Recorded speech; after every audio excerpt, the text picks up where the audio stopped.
الحمد لله الذي خلق الموت والحياة ليبلوكم أيكم أحسن عملا والصلاة والسلام على من له جنة الفردوس مأوى وذهب بموته إلى الرفيق الأعلى أما بعد أعوذ بالله من الشيطان الرجيم بسم الله الرحمن الرحيم۔ حضرت مقداد رضی اللہ تعالی عنہ سے روایت ہے، فرماتے میں نے رسول اللہ صلی اللہ علیہ وسلم سے سنا، آپ ارشاد فرماتے تھے قیامت کے دن سورج مخلوق سے بہت قریب ہو جائے گا، یہاں تک کہ ان سے صرف 1 میل کے بقدر رہ جائے گا، اور اس کی گرمی سے لوگ بقدر اپنے اعمال کے پسینہ پسینہ ہو جائیں گے، یعنی جس کے اعمال جتنے برے ہوں گے اسی قدر اس کو پسینہ زیادہ چھوٹے گا۔ پس بعض وہ ہوں گے جن کا پسینہ ان کے ٹخنوں تک آئے گا، اور بعض کا پسینہ ان کے گھٹنوں تک ہوگا، اور بعض کا ان کے کولوں کے اوپر یعنی کمر تک، اور بعض وہ ہوں گے جن کا پسینہ ان کے منہ میں جا رہا ہوگا۔ اور رسول اللہ صلی اللہ علیہ وسلم نے اپنے دہن مبارک کی طرف ہاتھ سے اشارہ کر کے دکھایا کہ ان کا پسینہ یہاں تک پہنچ رہا ہوگا اور ان کے اس منہ میں جا رہا ہوگا، اس طرح کر کے۔ تشریح میں حضرت فرماتے ہیں قیامت اور آخرت میں پیش آنے والے ان واقعات کی جو واقعی نوعیت ہوگی اس کا اس دنیا میں صحیح تصور نہیں کیا جا سکتا۔ پورا انکشاف بس اسی وقت ہوگا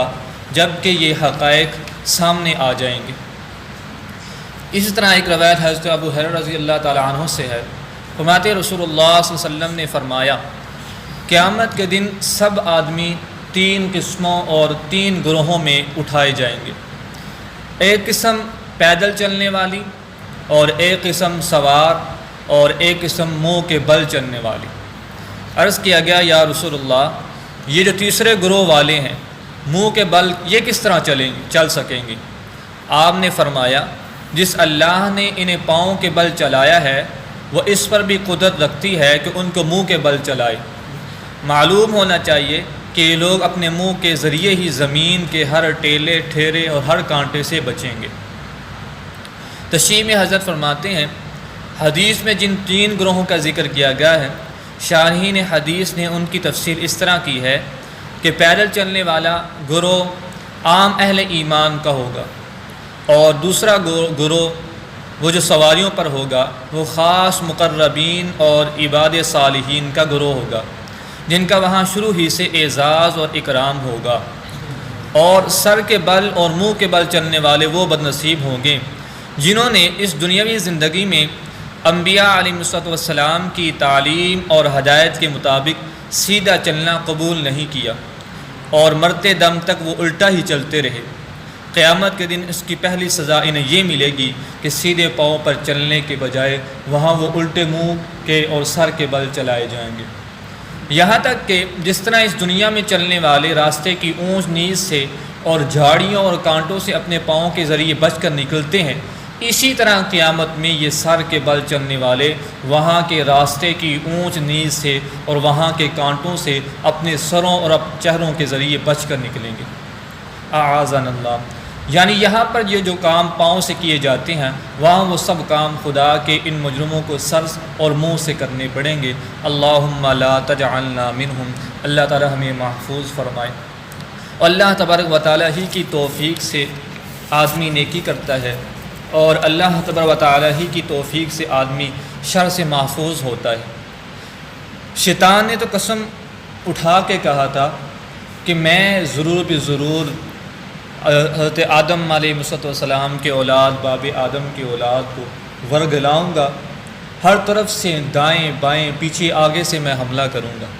تو آگے اللہ کریم کا جواب یہ تھا کہ ہاں تیرے راستے پہ بھی لوگ چلیں گے، لیکن میرے جو خالص میرے جو بندے ہوں گے وہ تیرے راستے پر نہیں چلیں گے۔ اور اللہ کریم نے پھر اس بات کو ثابت کرنے کے لیے، اس بات کو سچ کرنے کے لیے، اللہ تبارک و تعالیٰ کے علم کے اندر یہ چیز تھی کہ انسان خطا کا پتلا ہے، ہمہ وقت یہ ہر چیز کے اندر کسی نہ کسی لحاظ سے انسان جو ہے وہ غلطیاں کرتا رہتا ہے اور بار مسلسل غلطیاں بھی کرتا رہتا ہے۔ تو اللہ کریم نے اس کے لیے بہت ساری چیزیں جو ہے سمجھے پیدا فرما دی ہیں کہ چھوٹا چھوٹا عمل بھی انسان اگر کرتا ہے، اگر وہ ایمان والا ہے، تو اللہ کریم اس کے ذریعے بھی جو ہے اللہ بندے کو اجر اور ثواب عطا فرماتے ہیں۔ مثال کے طور پر جس آدمی نے گھر سے مسجد پر جو ہے وہ پیدل چل کے آتا ہے، تو نبی اکرم صلی اللہ علیہ وسلم کا ارشاد گرامی ہے کہ ہر قدم کے بدلے اللہ کریم اس کے ایک نیکی لکھتے ہیں اور اس کے ایک گناہ کو معاف فرماتے ہیں۔ تو گویا ایک مہان بہانہ ہے اللہ تبارک و تعالیٰ کی طرف سے اپنے بندوں کو معاف کرنے کا، لیکن اس کے باوجود جو غالی قسم کے مخلوق ہیں، بندے ہیں، اور جو اللہ تبارک و تعالیٰ کے سامنے جو ہے وہ متکبر ہو چکے ہیں اور اعلانیہ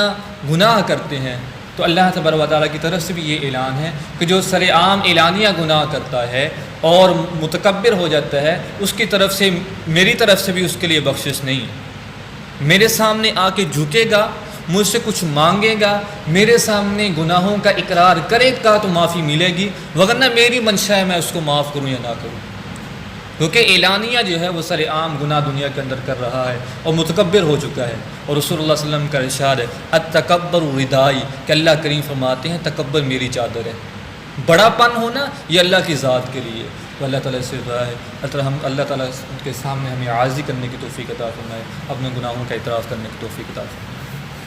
الحمدللہ رب العالمین والعاقبۃ للمتقین والصلاة والسلام علی رسولہ وعلی آلہ وصحبہ اجمعین۔ ربنا ظلمنا انفسنا وان لم تغفر لنا وترحمنا لنكونن من الخاسرین۔ اللهم انا نسألك العافیة فی الدنیا والآخرة، اللهم انا نسألك الجنة ونعوذ بك من النار، اللهم اغفر وارحم وانت خیر الراحمین۔ اللهم ربنا تقبل منا صلاة المغرب، صلی اللہ تعالی علی محمد وعلی آلہ وسلم۔